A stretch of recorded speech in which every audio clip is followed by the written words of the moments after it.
शुणु आसंता 11 तारिख दिन राहुल गांधी भुवनेश्वर आसुंच बरमुंडा पड़िया सभा हम से आम सानखेमुंडी ब्लॉक रो प्रस्तुति बैठक थिला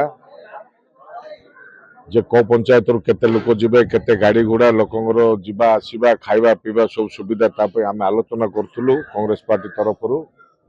आम सब पंचायत आमर लीडर माने पहुंची थिले ताको सुचारू रूपे आम आलोचना कलु जदि अधिका संख्यार जीवे लोक माने एवं लोक मानकर जो उत्साहित आग्रह रही राहुल गांधी प्रति आम निर्वाचन मंडल बहुत संख्यार लोक जीवे।